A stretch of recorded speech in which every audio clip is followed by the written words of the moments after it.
പ്രിയപ്പെട്ട UPSC civil service aspirants, മെയിൻസിലേക്ക് വരുമ്പോൾ optional ഏതെടുക്കണം എന്നുള്ളത് ഒരു കൺഫ്യൂഷനാണ് ഒരുപാട് പേർക്ക്.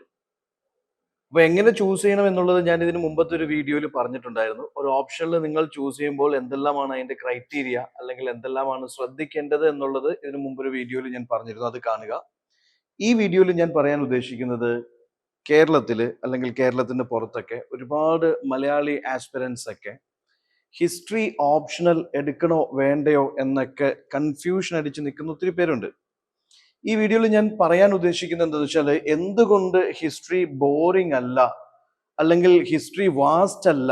സ്ഥിരം പറയുന്ന ഒരു അല്ലെങ്കിൽ സ്ഥിരം കേൾക്കുന്ന ഒരു മിഥ്യയാണ് ഹിസ്റ്ററി ഭയങ്കര വാസ്റ്റ് ആണ്, അല്ലെങ്കിൽ ഹിസ്റ്ററി ലോ സ്കോറിംഗ് ആണ്, ഹിസ്റ്ററി ബോറിംഗ് ആണ് എന്നുള്ളത്. അതൊക്കെ അപ്രോച്ചിലുള്ള ഒരു പ്രശ്നം കൊണ്ട് സംഭവിക്കുന്നതാണ്. സ്കൂളിൽ പഠിച്ച ആ ഒരു ഡ്രൈ വേർഷൻ ഇവിടെ അപ്ലൈ ചെയ്യാൻ ശ്രമിച്ചു കഴിഞ്ഞാൽ ഹിസ്റ്ററി നിങ്ങൾക്ക് ബോറിംഗ് ആയിരിക്കും, അത് വാസ്റ്റ് ആയിരിക്കും, അത് ഒട്ടും റിവാർഡിങ് ആയിരിക്കത്തില്ല. അപ്പൊ ഇവിടെ അപ്രോച്ച് ഡിഫറെന്റ് ആണ്. നിങ്ങൾ ആലോചിച്ച് നോക്കൂ. യെസ്, പണ്ട് പാവപ്പെട്ട അല്ലെങ്കിൽ പണ്ട് ഒരു നാട്ടിൽ ഒരു പാവപ്പെട്ട കർഷകൻ ഉണ്ടായിരുന്നു. ആ കർഷകൻ അവന്റെ കുട്ടികൾക്ക് ഭക്ഷണം വാങ്ങിക്കൊടുക്കാൻ അല്ലെങ്കിൽ അധ്വാനിച്ച് കുട്ടികളെ ചിലവിന് കൊടുക്കാനുള്ള ഒരു അവസ്ഥയിലില്ല, അല്ലെങ്കിൽ അവസ്ഥയില്ല അയാൾക്ക്. അയാൾ പണിയെടുക്കുന്നു, പക്ഷേ അയാൾ പണിയെടുക്കുന്നതിന്റെ സിംഹഭാവവും ഈ പറയുന്ന സൊസൈറ്റിയിൽ ഏറ്റവും റിച്ച് ആയിട്ടുള്ള അല്ലെങ്കിൽ ഏറ്റവും ധനികരായിട്ടുള്ള ആഠ്യരായിട്ടുള്ള ആൾക്കാർക്ക് ടാക്സ് കൊടുക്കാനും സ്റ്റേറ്റിന് ടാക്സ് കൊടുക്കാനൊക്കെ ആയിട്ട് പോകുന്നു. അയാൾ പട്ടിണിയും അല്ലെങ്കിൽ പരിവട്ടവുമായിട്ട് അങ്ങനെ പോകുന്നു. ഭാര്യയ്ക്ക് അല്ലെങ്കിൽ കുഞ്ഞുങ്ങൾക്ക് ഭക്ഷണം കൊടുക്കാനോ അല്ലെങ്കിൽ വസ്ത്രം കൊടുക്കാനോ അല്ലെങ്കിൽ മരുന്ന് വാങ്ങിക്കൊടുക്കാനോ ഉള്ള നിവൃത്തിയില്ല. അയാൾ നോക്കുമ്പോൾ ഈ പറയുന്ന ഭൂപ്രഭുക്കന്മാരൊക്കെ അടിച്ചു പൊളിച്ച് ആഘോഷിച്ച് ജീവിക്കുന്നു. അപ്പൊ അവിടെയാണ് ഫ്രഞ്ച് വിപ്ലവത്തിന്റെ ഒരു കഥ അല്ലെങ്കിൽ അതിന്റെ ഒരു ത്രെഡ് അവിടെയാണ് കിടക്കുന്നത്.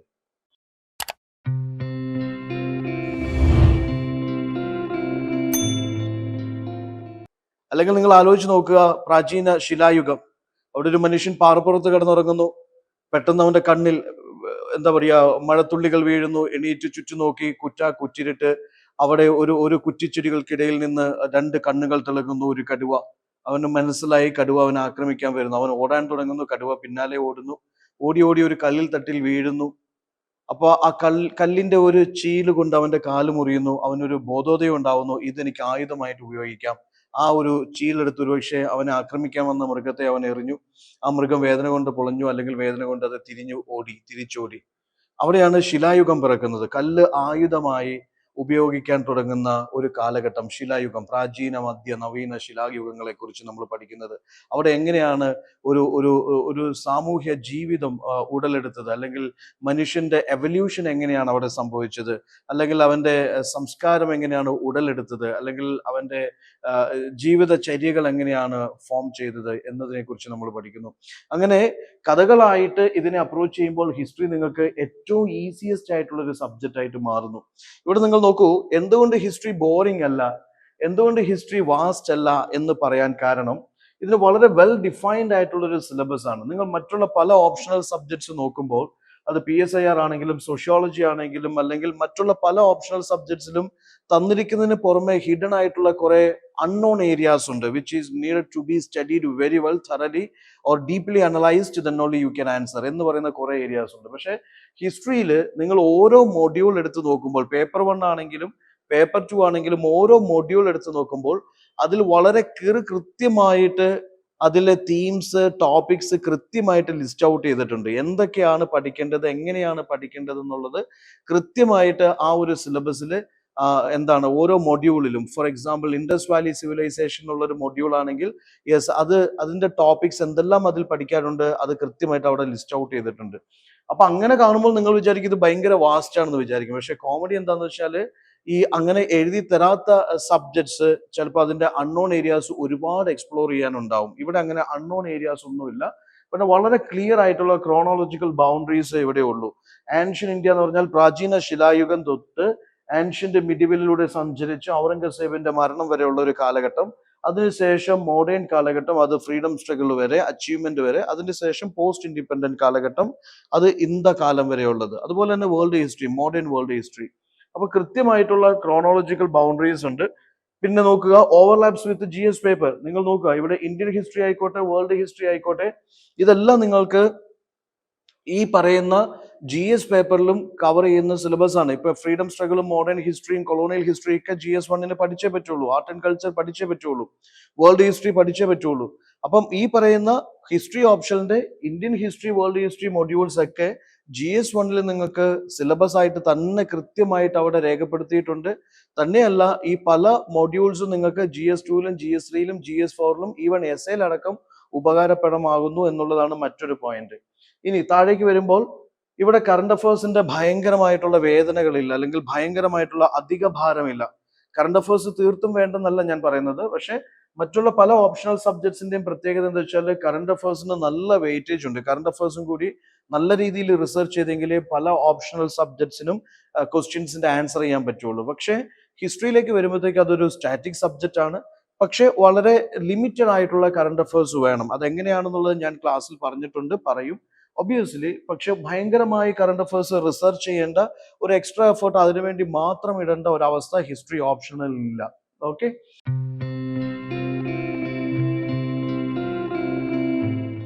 ദെൻ ക്രോണോളജി തന്നെ നിങ്ങൾ ആലോചിക്കുക. ഒരു ജമ്പിങ് ക്രോണോളജി അല്ല, മിക്സിംഗ് ക്രോണോളജി അല്ല, മിക്സ്ഡപ്പ് ക്രോണോളജി അല്ല. കൃത്യമായിട്ടുള്ള ഒരു ഒന്നിൽ നിന്ന് തുടങ്ങി അതിങ്ങനെ ഘട്ടം ഘട്ടമായിട്ട് ഇങ്ങനെ ഒഴുകി പോകുന്ന ഒരു ക്രോണോളജിയാണ്. അപ്പം ക്രോണോളജി പഠിക്കാൻ ബുദ്ധിമുട്ടാണ് എന്ന് പറയുന്നവരോട് എനിക്ക് പറയാനുള്ളത്, നിങ്ങൾക്കത് ഈ പറയുന്ന എക്കണോമിയിലും ജോഗ്രഫിയിലും അല്ലെങ്കിൽ മറ്റുള്ള പല സബ്ജക്ട്സിലും വേണ്ടി വരുന്ന സാധനമാണ്. ഇവിടുത്തെ ഒരു ലീനിയർ ക്രോണോളജിന്റെ പ്രത്യേകത വളരെ ഒരു ഒഴുക്കില് ഘട്ടം ഘട്ടമായിട്ട് ഒരു ഓർഡറിൽ തന്നെ നിങ്ങൾ പഠിച്ചു പോയാൽ നിങ്ങൾക്ക് അത് കണക്ട് ചെയ്യാൻ ഈസിയാണ്. ഫോർ എക്സാമ്പിൾ, ഇന്ത കാലഘട്ടത്തിലായിരുന്നു ബുദ്ധിസം ചൈനീസും എന്ന് പഠിച്ചു കഴിഞ്ഞാൽ നിങ്ങൾക്ക് ഒബ്വിയസ്ലി മനസ്സിലാവും ആ കാലഘട്ടത്തിലെ പ്രധാനപ്പെട്ട മഹാജൻപദാസ് എന്തൊക്കെയാണ്, സംഭവ വികാസങ്ങൾ എന്തൊക്കെയാണ്, അതിനുശേഷം വന്ന രാജാക്കന്മാർ, സ്റ്റേറ്റ്സ് ഏതൊക്കെയാണ്, അല്ലെങ്കിൽ ഇതിന് ശേഷം ഉണ്ടായ എക്കണോമിക് വ്യവസ്ഥിതി എന്താണ്. ഇതെല്ലാം കണക്റ്റഡ് ആണ്, വളരെ ക്ലിയർ ആയിട്ട് കണക്റ്റഡ് ആയിട്ട് പോകുന്ന ക്രോണോളജിയാണ്. അപ്പോൾ ക്രോണോളജി പഠിക്കുന്നതിന്റെ ഒരു പ്രശ്നം ഇവിടെ നിങ്ങൾക്ക് വലുതായിട്ട് വരുന്നില്ലെന്നുള്ളതാണ്. Maps have a finite list. മറ്റൊരു പ്രധാനപ്പെട്ട ക്വസ്റ്റ്യൻ ആണ് ഹിസ്റ്ററി ഓപ്ഷന്റെ ആദ്യത്തെ കമ്പൽസറി ക്വസ്റ്റ്യൻ, മാപ്പ് ക്വസ്റ്റ്യൻ. അതായത് ഒരു ഔട്ട്ലൈൻ മാപ്പ് തന്നിരിക്കുന്നു, ആ മാപ്പിൽ ചില സൈറ്റുകൾ മാർക്ക് ചെയ്തിരിക്കുന്നു. താഴെ തന്നിരിക്കുന്ന ക്ലൂസിന്റെ വെളിച്ചത്തിൽ നമ്മൾ ആ സൈറ്റുകൾ കണ്ടെത്തി അതിനൊരു 30 വേർഡ്സിന്റെ ഡിസ്ക്രിപ്ഷൻ എഴുതുക എന്നൊരു ക്വസ്റ്റ്യൻ ഉണ്ട്. പക്ഷെ ആ കമ്പൽസറി ക്വസ്റ്റ്യൻ നിങ്ങൾ മനസ്സിലാക്കേണ്ട റിയാലിറ്റി എന്താണെന്ന് വെച്ചാൽ എല്ലാ വർഷവും കഴിഞ്ഞ 10 വർഷത്തെ ക്വസ്റ്റ്യൻസ് എടുത്ത് നോക്കിയാലും ഒരു കാര്യം ക്ലിയർ ആണ്, സ്ഥിരമായിട്ട് ചോദിക്കുന്ന കുറെ ഏരിയാസ് ആണ് മാപ്പിന്റെ ക്വസ്റ്റ്യൻസ് എന്ന് പറയുന്നത്. ഇപ്പം നമുക്കറിയാം ഇൻഡസ് സിവിലൈസേഷൻ പഠിക്കുമ്പോൾ ഇൻഡസ് സിവിലൈസേഷന്റെ പ്രധാനപ്പെട്ട pre Harappan, mature Harappan, post mature Harappan സൈറ്റുകൾ ഏതൊക്കെയാണ് നമ്മൾ അറിഞ്ഞിരിക്കണം. അല്ലെങ്കിൽ പാലിയോലിത്തിക്, മെസോലിത്തിക്, നിയോലിത്തിക്, ചാൽക്കോലിത്തിക് സൈറ്റുകൾ ഏതൊക്കെയാണ് ഇന്ത്യയിലുള്ളത് എന്ന് അറിഞ്ഞിരിക്കണം. അല്ലെങ്കിൽ ബുദ്ധിസം ജൈനിസത്തിന്റെ പ്രധാനപ്പെട്ട സെന്റേഴ്സ് അറിഞ്ഞിരിക്കണം. അല്ലെങ്കിൽ അശോകന്റെ ഈ പില്ലർ സൈറ്റ്സ് എവിടെയൊക്കെയാണെന്നുള്ള അറിഞ്ഞിരിക്കണം. അല്ലെങ്കിൽ ആൻഷ്യൻ ഇന്ത്യയിലെ എഡ്യൂക്കേഷണൽ സെന്റേഴ്സ്, അല്ലെങ്കിൽ ഈ പറയുന്ന മഹാവിഹാരാസ്, അല്ലെങ്കിൽ എന്താ പറയാ ഈ ബുദ്ധിസ്റ്റ് മൊണാസ്റ്ററി സൈറ്റ്സ്, അല്ലെങ്കിൽ ഈ ടെമ്പിൾ സൈറ്റ്സ്, അല്ലെങ്കിൽ ഇന്ത്യയിലെ പ്രധാനപ്പെട്ട പോർട്ട് സിറ്റീസ്, അല്ലെങ്കിൽ ഇന്ത്യയിലെ പ്രധാനപ്പെട്ട കേവ് പെയിന്റിംഗ് സൈറ്റ്സ്, അങ്ങനെ വളരെ പ്രധാനപ്പെട്ട കുറെ തീംസ് ഉണ്ട്. അത് പരമാവധി നിങ്ങൾ ഒരു ടെംപ്ലേറ്റ് പോലെ ഓരോന്നിനും നിങ്ങൾ പഠിച്ചു വെച്ച് കഴിഞ്ഞാൽ മാപ്പ് എന്ന് പറയുന്നത് ഒരു കേക്ക് വർക്കാണ്. 50 മാർക്ക് അനായാസം നിങ്ങൾക്ക് സ്കോർ ചെയ്യാവുന്നതേ ഉള്ളൂ. പിന്നെ എന്താ വെച്ചാൽ നിങ്ങൾ ഇവിടെ നോക്കൂ, ഇവിടെ ഒരുപാട് തിയറീസോ കാര്യങ്ങളോ ഒന്നും നിങ്ങൾക്ക് ഹിസ്റ്ററി ഓപ്ഷനിൽ പഠിക്കാനില്ല. മറ്റു പല ഓപ്ഷണൽസിലും, അത് പബ്ലിക് അഡ്മിനിസ്ട്രേഷൻ ആയിക്കോട്ടെ, ആന്ത്രോ ആയിക്കോട്ടെ, അല്ലെങ്കിൽ പല ഓപ്ഷണൽസിലും നിങ്ങൾക്ക് ഒരുപാട് തിയറീസ് പഠിക്കാനുണ്ട്. അല്ലെങ്കിൽ ഈവൻ സോഷ്യോളജി അടക്കം ഒരുപാട് തിങ്കേഴ്സും തിയറിസ്റ്റും അല്ലെങ്കിൽ തിയറീസും ഒരുപാട് സംഭവങ്ങൾ നിങ്ങൾക്ക് അവിടെ പഠിക്കാനുണ്ട്. ഇവിടെ അങ്ങനെ ഭയങ്കര കോംപ്ലിക്കേറ്റഡ് ആയിട്ടുള്ള തിയറീസോ ഫോർമുലാസോ കാര്യങ്ങളോ ഒന്നുമില്ല. വളരെ ലിമിറ്റഡ് ആയിട്ടുള്ള 10-15 കീ തീംസിലാണ് മുഴുവൻ ഹിസ്റ്ററി നമ്മൾ സഞ്ചരിക്കുന്നത്. ഓക്കെ, അത് state, society, economy, culture, historiography, women, ഇങ്ങനെയുള്ള കുറച്ച് തീംസ് ഉണ്ട്. ആ തീംസിനെ ചുറ്റിപ്പറ്റിയാണ് 90% ക്വസ്റ്റ്യൻസും UPSC പേപ്പർ 1ലും പേപ്പർ 2ലും ചോദിക്കുന്നത്. പിന്നെ മറ്റൊരു പ്രധാനപ്പെട്ട പ്രത്യേകത എന്ന് വെച്ചാൽ റിപ്പീറ്റേറ്റീവ് ട്രെൻഡ് ആണ്. നിങ്ങൾ നോക്കൂ, ഇപ്പൊ പേപ്പർ 1ലും പേപ്പർ 2ലും നോക്കിയാൽ നിങ്ങൾക്ക് മനസ്സിലാവും ഒരുപാട് ക്വസ്റ്റ്യൻസും ഒരുപാട് ഏരിയാസും റിപ്പീറ്റഡ്ലി ചോദിക്കുന്നു എന്നുള്ളതാണ്. ഇപ്പൊ ഫോർ എക്സാമ്പിൾ വിമൻ ട്രാൻസിഷൻ, അല്ലെങ്കിൽ change and continuity in the economic aspects, in the administrative aspects, in the state aspect, in the women aspect, അത് UPSCന്റെ സ്ഥിരം ചോദിക്കുന്ന ഒരു ക്വസ്റ്റ്യൻ ആണ്. ബുദ്ധിസം ചൈനീസത്തിന്റെ കോൺട്രിബ്യൂഷൻസ് ആയിക്കോട്ടെ, ഭക്തി സൂഫിന്റെ സിഗ്നിഫിക്കൻസ് ആയിക്കോട്ടെ, അല്ലെങ്കിൽ ഫ്രീഡം സ്ട്രഗിളിൽ വരുന്ന ഗാന്ധിയൻ ഫ്രീഡം സ്ട്രഗിൾ ഈവൻറ്റ്സ് ആയിക്കോട്ടെ, അല്ലെങ്കിൽ ഈവൻറ്റ്സിന്റെ കമ്പാരിറ്റീവ് സ്റ്റഡീസ് ആയിക്കോട്ടെ, വേൾഡ് ഹിസ്റ്ററിയിൽ ഫ്രഞ്ച് റെവല്യൂഷൻ, അമേരിക്കൻ റെവല്യൂഷൻ ആയിക്കോട്ടെ, there are lots of topics and themes repeatedly asked by UPSC because it is history of the past. It is static. പുതിയതായിട്ടൊന്നും ചോദിക്കാനില്ല. അപ്പോൾ പഴയ questions, പഴയ topics പുതിയ കുപ്പിയിൽ, പഴയ വീഞ്ഞ് പുതിയ കുപ്പിയിൽ എന്ന് പറഞ്ഞതുപോലെ ടോപ്പിക്സ് എല്ലാം സ്റ്റാറ്റിക് ആണ്, അതിനെ പുതിയ രീതിയിൽ ചോദിക്കുന്നു എന്നേ ഉള്ളൂ. അതിനെ ആൻസർ ചെയ്യാനുള്ള ഒരു സ്കില്ല് നമുക്ക് ഉണ്ടായിരിക്കണം. ഓക്കെ, നൗ സി ഓവർലാപ്പ് വിത്ത് paper 1, paper 2. Yes, freedom movement. C, നിങ്ങൾ ഇന്ത്യയുടെ ഫ്രീഡം സ്ട്രഗിൾ പഠിക്കുമ്പോൾ നിങ്ങൾക്കറിയാം ഫ്രീഡം സ്ട്രഗിൾ നമുക്ക് GS അത്രയും ക്രൂഷ്യൽ ആയിട്ടുള്ള ഒരു ഏരിയ ആണ്. അത് പ്രിലിംസിനായിക്കോട്ടെ മെയിൻസിനായിക്കോട്ടെ ഏറ്റവും കൂടുതൽ ക്വസ്റ്റ്യൻസ് ചോദിക്കുന്ന ഒരു ഏരിയ ആണ്. ഈ ഫ്രീഡം സ്ട്രഗിൾ നല്ല രീതിയിൽ നിങ്ങൾ ഒരു 360 ഡിഗ്രി ആംഗിളിൽ പഠിച്ചു കഴിഞ്ഞാൽ ഓപ്ഷണലിന്റെയും സർവീസ് അല്ലെങ്കിൽ ഓപ്ഷണലിന്റെയും പർപ്പസ് സെർവ് ചെയ്യും, GSന്റെ പർപ്പസും സെർവ് ചെയ്യും. ഓക്കെ, ഇവിടെ കോംപ്ലക്സ് ആയിട്ടുള്ള ഡയഗ്രാംസും സ്റ്റാറ്റിക്കൽ ഇൻഫർമേഷൻസും ഒന്നും നിങ്ങൾ ആലോചിച്ച് നോക്കൂ. ഇപ്പൊ പല കുട്ടികളുടെയും കൺഫ്യൂഷൻ എന്ന് വെച്ചാൽ ഇതിൽ ഒരുപാട് തിയറി അല്ലെങ്കിൽ ഒരുപാട് ഫാക്ട് അല്ലെങ്കിൽ ഫോർമുലാസ് പഠിക്കണ്ടേ, അതൊക്കെ മണ്ടത്തരമാണ്. ഞാൻ ചോദിക്കട്ടെ, നിങ്ങൾ ഒരു സിംഗിൾ ക്വസ്റ്റ്യൻ എടുത്ത് കാണിക്കൂ, ഒരു ഇയർ ബേസ് ചെയ്തിട്ട് ഫാക്ട് ഓറിയന്റഡ് ആയിട്ട് ചോദിച്ചിരിക്കുന്ന ഒരു സിംഗിൾ ക്വസ്റ്റ്യൻ എടുത്ത് കാണിക്കൂ.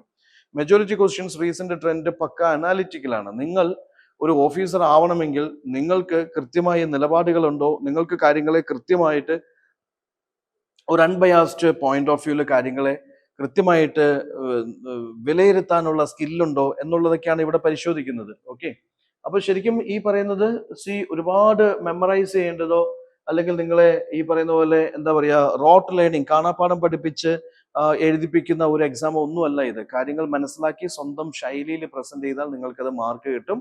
യെസ്, കണ്ടന്റിനോട് മാക്സിമം ജസ്റ്റിസ്, കോണ്ടസ്റ്റിനോട് മാക്സിമം ജസ്റ്റിസ് ചെയ്യുന്നതായിരിക്കണം.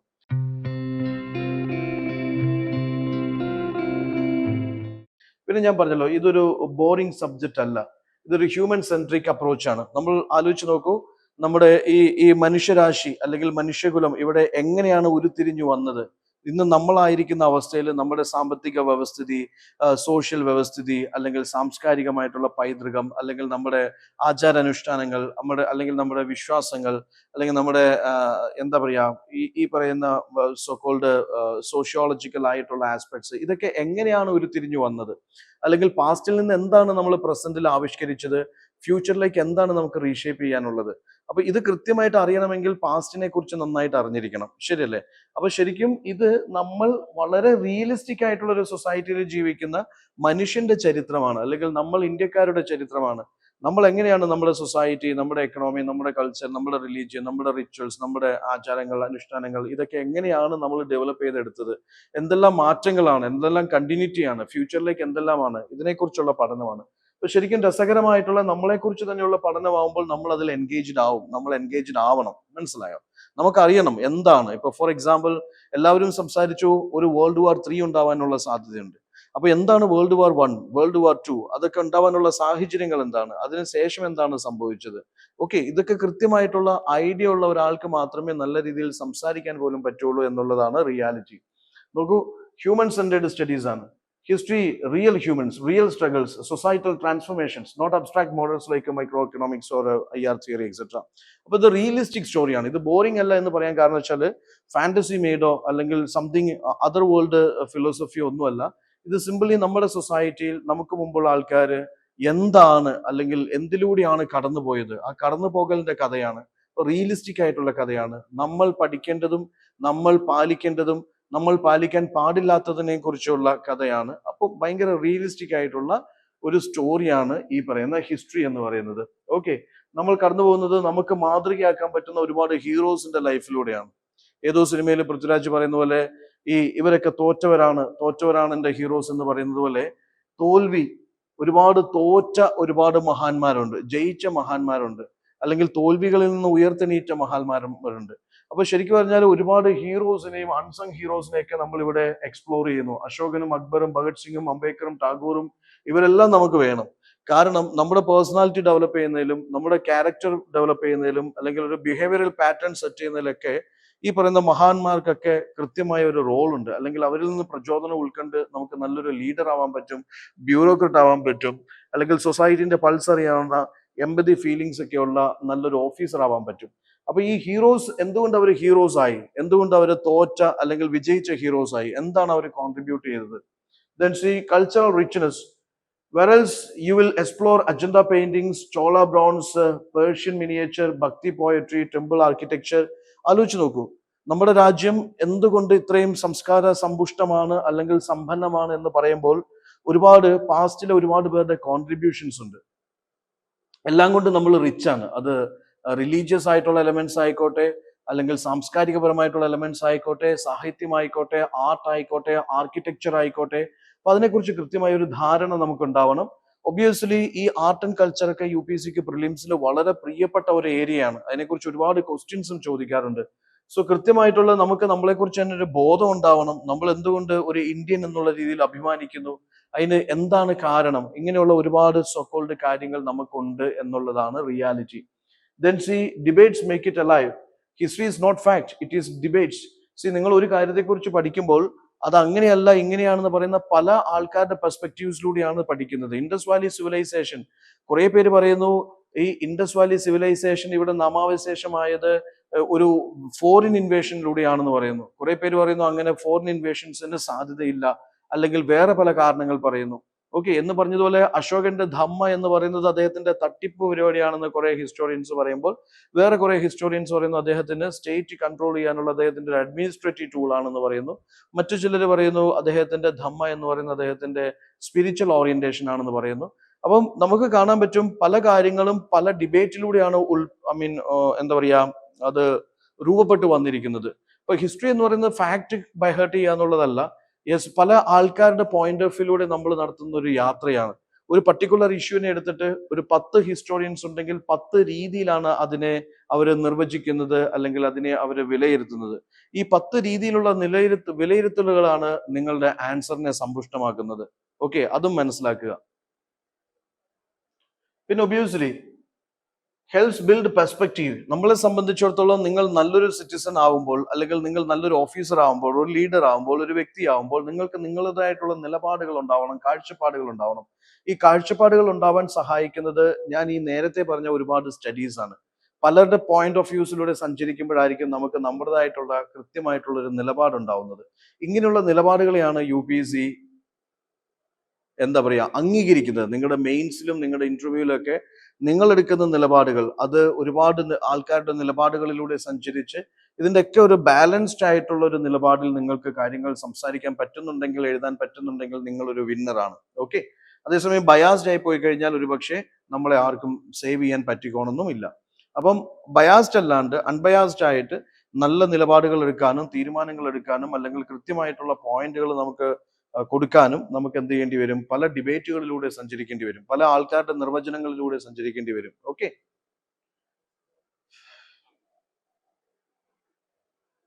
മറ്റുള്ള പല സബ്ജക്ട്സിനും കുറെ എസെൻഷ്യൽ ജാർഗൻസ് ഉണ്ട്, അല്ലെങ്കിൽ കുറെ ജാർഗൻസ് ഉണ്ട്. അതൊക്കെ നിങ്ങൾ കാണാപ്പാഠം പഠിക്കുകയോ അല്ലെങ്കിൽ ടെംപ്ലേറ്റ് ഉണ്ടാക്കുകയോ അതൊക്കെ ആൻസറിലേക്ക് പർപ്പസ്ഫുള്ളി വളരെ കൃത്യമായിട്ട് നിങ്ങൾക്ക് അപ്ലൈ ചെയ്യുകയോ ചെയ്യേണ്ടതിന്റെ ആവശ്യകതയുണ്ട്. ഹിസ്റ്ററിയിലേക്ക് വരുമ്പോഴത്തേക്കും ഇവിടെ ഭയങ്കര സിമ്പിൾ ആണ്, ആർഗ്യുമെന്റ് ബേസ്ഡ് ആണ്.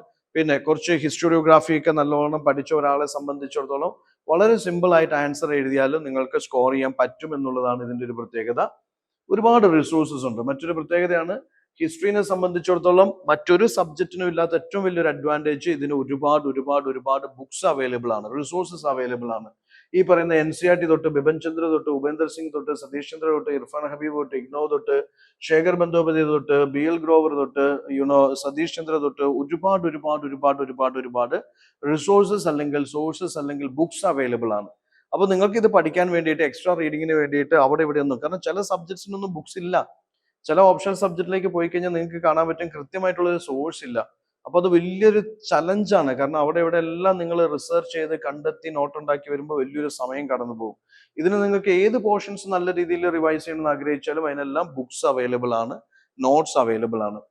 ഇത് നോക്കൂ, boards your essay and ethics paper. നിങ്ങൾക്കറിയാം ഹിസ്റ്ററി എന്ന് പറയുന്നത് ഒബ്വിയസ്ലി നിങ്ങൾക്ക് എസ്സേല് ഫിലോസഫിക്കൽ എസ്സേസ് ഉണ്ടാവും, ഹൈപ്പോത്തറ്റിക്കൽ എസ്സേസ് ഉണ്ടാവും, തീം എസ്സേസ് ഉണ്ടാവും. എന്ത് എസ്സേസ് ആയിക്കോട്ടെ, എല്ലാ എസ്സേസിലും നിങ്ങൾക്ക് ഒരു ഹിസ്റ്റോറിക്കൽ പെർസ്പെക്റ്റീവ് ആഡ് ചെയ്യാൻ പറ്റും.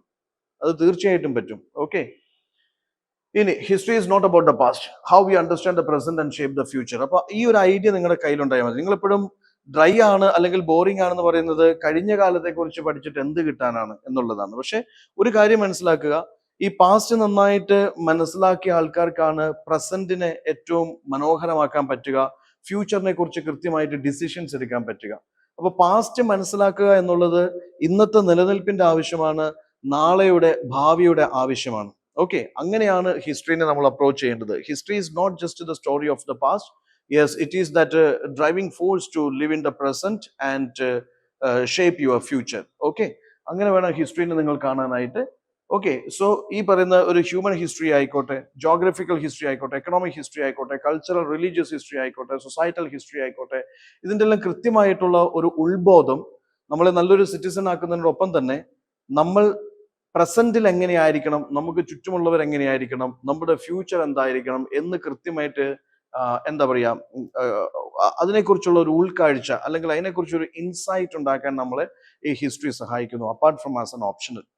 അപ്പൊ എന്തുകൊണ്ട് ഹിസ്റ്ററി ഞാൻ പറയുന്നു ഏറ്റവും ഇൻട്രസ്റ്റിംഗ് ആയിട്ടുള്ള, എൻഗേജിങ് ആയിട്ടുള്ള, അല്ലെങ്കിൽ ഏറ്റവും നന്നായിട്ട് നിങ്ങൾ അതിൽ പ്രിപ്പയർ ചെയ്ത് കഴിഞ്ഞാൽ നന്നായിട്ട് സ്കോർ ചെയ്യാൻ നിങ്ങളെ പ്രാപ്തരാക്കുന്ന ഒരു ഓപ്ഷണലാണ് ഹിസ്റ്ററി ഓപ്ഷണൽ എന്ന് പറയുന്നത്. അത് ഓൾറെഡി ഒരുപാട് പേര് പ്രൂവ് ചെയ്തിട്ടുണ്ട് എന്നുള്ളതും കൂടി നിങ്ങൾ മനസ്സിലാക്കുക. 300+ ഹിസ്റ്ററിയിലും പോസിബിൾ ആണ്, 290+ ഒരുപാട് പേര് score ചെയ്തിട്ടുമുണ്ട്.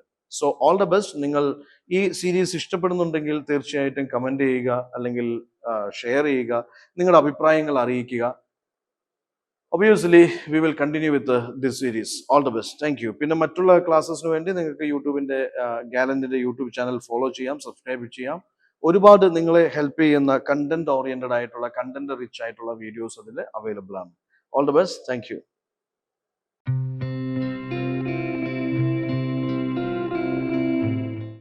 Gallant IAS, chasing your passion to ace.